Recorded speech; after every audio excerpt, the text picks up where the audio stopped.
As you all know, Wuhan is presumed to be the source of the epidemic. Well, at the time, all the measures taken by the Chinese government were labeled by many Western media outlets as exaggerated, alarmist, and even medieval. However, it seems that we can already say that it has been a success. At the time of preparing this video, China is hardly reporting any new positive cases. Look at this. Coronavirus. China says disease curbed in Wuhan and Hubei. BBC. Yes, it seems that China has managed to defeat the virus, but the question that many ask themselves is, at what price? The Chinese government not only confined 60 million people to their homes under threat of heavy fines, but also stopped much of its economy and production. Factories, shopping centers, banks, everything. You think I'm exaggerating? In this case, look at the PMI index, an indicator that is based on the orders that companies place with suppliers and which is used to measure the situation of economic activity in a country. Figures below 50 on this index indicate recession. In the case of Chinese industry, the February PMI was 35.7, a level well below 50, and for you to get an idea of just how dire this really was, it's the lowest level ever recorded for China since the index was created, lower even than during the lowest point during the 2008 crisis.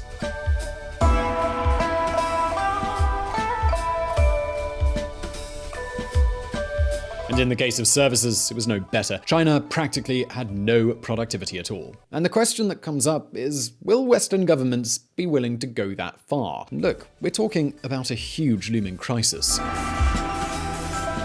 Is there no better way to deal with the coronavirus? Well, right here is where we're going to open your eyes to different possibilities. But there is one that really stands out, and we think it will surprise you. Take a look at this.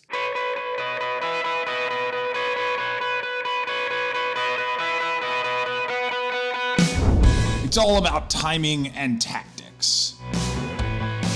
In short, there are only 3 ways to deal with the coronavirus.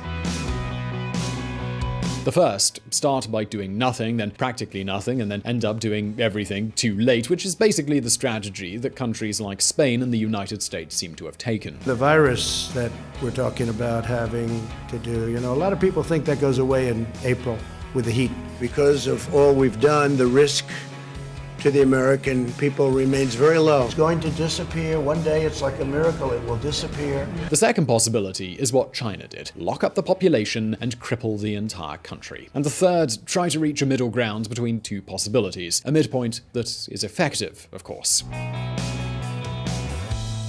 We know that making a choice is not easy, so in this video we want to talk to you about a country that has taken the third path and that seems to have been successful. We're talking about South Korea. Have a look at this chart.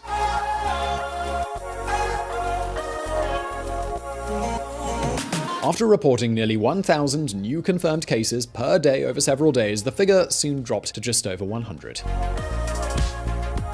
With this trend, we will very soon be able to see the recovery rate becoming greater than the new cases, which implies that the epidemic peak, that is, the number of total active cases, will begin to decrease. In other words, at the time of making this video, everything points to South Korea winning the war against the coronavirus. That is, of course, if things are still under control. You know that with these things, you always have to be very cautious because you'll never know when a problematic new outbreak may arise. But now, with all the data at our disposal, the burning question is, how has South Korea achieved such good results in just a matter of days? South Korea is a country that is geographically and socially very interconnected with China. For example, every day it has dozens of daily flights to and from the country where the epidemic originated. That is why it established extraordinary measures at airports as soon as the epidemic was confirmed. The government arranged separate boarding gates and arrival routes for passengers from China and immediately banned all flights to and from Hubei province. In addition, body temperature readings that had been done routinely were increased and became much more thorough. And not only that, all affected public spaces also began to be disinfected more regularly. Remember, all this was done before there was a single coronavirus case in the country, just as a precautionary measure. So the big question is, if they did all of this before anyone got sick, what the hell did they do when they detected the first cases? What strategy did the government follow? And is it a plan that other countries could follow as well? Well, let's take a look.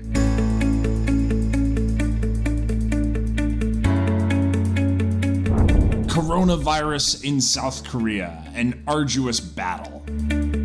When you already have the coronavirus in your country, there is one essential thing that you have to do as quickly as possible: identify the source of the infection. To achieve this, a thorough investigation into where the infected people were, what contact they had with others, and how the first patient could have been infected needs to be done.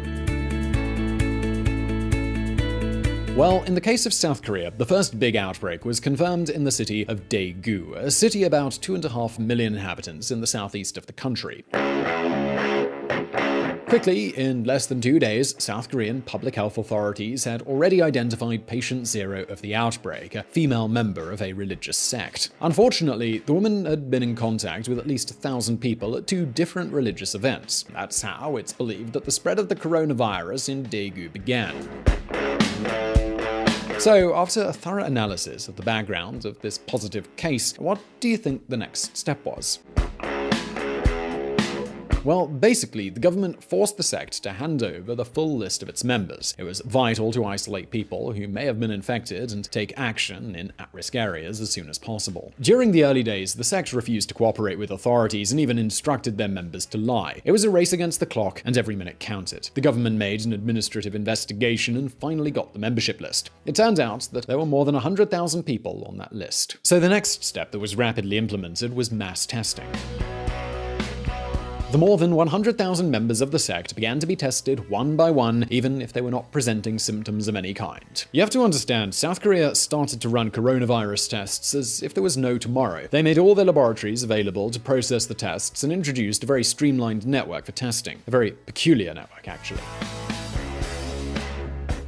For example, a curious way of carrying out the process was developed. That's drive-through centers. Something similar to going to a McDonald's drive-through, except you get a coronavirus test in just over 10 minutes. South Korea is using fast food-style drive-thrus to test for coronavirus. CBS News. Yep, that's right, and it's pretty impressive. South Korea has set up centers where you arrive in your own car and without even getting out of the vehicle, you get tested for coronavirus. Then the results are available within a few hours. If you are positive, you are advised immediately and put into isolation, and appropriate treatment begins. This swift response has a dual benefit. Firstly, it curbs infection rates, and secondly, it allows monitoring in the early stages to help prevent symptoms escalating. It seems like a pretty great idea, and it's honestly a surprise that this hasn't been copied by other affected countries such as Spain or the USA.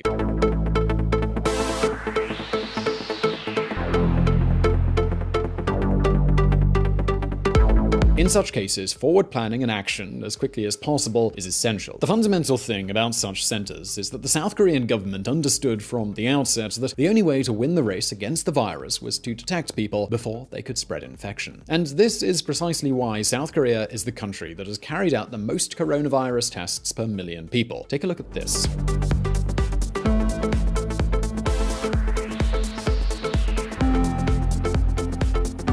And the truth is that it seems completely logical that all countries of the world take measures like this when we're talking about epidemic risk. After all, the biggest problem with coronavirus is that it's highly contagious, which can cause the number of cases to increase very quickly, putting hospitals and health infrastructure under severe pressure. That is precisely what is happening right now in Italy.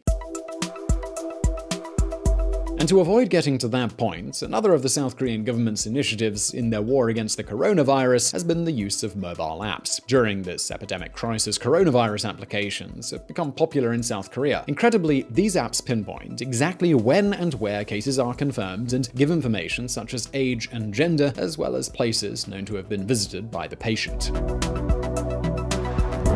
Coronavirus mobile apps are surging in popularity in South Korea. CNN Business. That way, just by using simple technology on their phones, Koreans can avoid potential infection hotspots. Now, it's true that this can clash a little with data protection, and that opens up a huge can of worms. In cases of national emergency, should our data be available for large-scale use? Should our geolocation records be able to be shared with these types of applications, for example? These are questions that we leave open to you. In any case, what is certain is that between preventing the spread of infection and delivering rapid diagnoses, Korea has set a record that so far has no competition in the world and has curbed the mortality rate of the virus.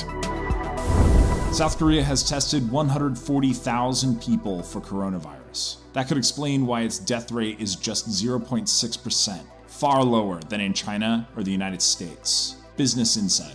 But wait a minute, something tells me that many of you have got to be wondering, but Simon, are you sure they didn't do anything else apart from that? Were they really able to contain the virus with just these few measures? Well, the truth is, no. There were many more measures, and among them, perhaps the most basic one was also the most important. Can you imagine which one this was? Well, listen up. Parece que la epidemia tiene posibilidades de empezar a remitir. Nosotros creemos que España no va a tener, como mucho, más allá de algún caso diagnosticado. Esperemos que no haya transmisión local. Si la hay, será transmisión muy limitada y muy controlada. The value of the truth. Here's a question for you. Where do you think the line is between telling the truth, encouraging panic, and hiding facts, or even lying to people? And careful, because it's not an easy question for a government to answer when it comes to dealing with such a large-scale crisis. When the situation threatens to get out of hand, governments have to choose. Either tell the truth, even at the risk of people panicking and unleashing chaos, or lie and obscure reality by giving a false sense of security. It seems that Spain chose the second option, although that's something we'll talk about in a future video. Meanwhile, South Korea took a risk and chose to tell the truth and be transparent.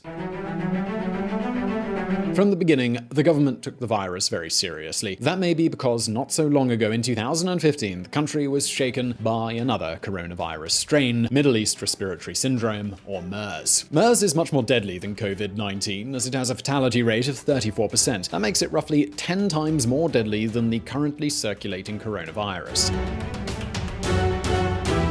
In a way, you could say that MERS gave South Korea an advantage. They had a recent experience with an epidemic and they learned from their mistakes. And they learned that something fundamental in this type of situation is to be transparent with the public and treat people like adults. Tell the truth and give clear directions. Look, of the nearly 8,000 cases recorded at the time of making this video, almost 5,800 are in Daegu, you know, the city where it all originated in South Korea. Or in other words, 3 weeks after the first case was confirmed, 75% of cases are still contained in the city where the original case was located. Think about that for a moment. Isn't that quite a success, considering that the city had not been quarantined, nor transport suspended, or anything like that? How has Korea managed to contain cases in a single city without being heavy-handed like China was with Wuhan? Well, there's a lot to take in here, but the moral of the story seems to be to tell the truth. Being transparent with citizens early on made South Koreans aware of the severity of the virus and the looming situation. And of course, when you have an idea of the dangers, you're in a much better position to react to them appropriately to prevent the danger spreading.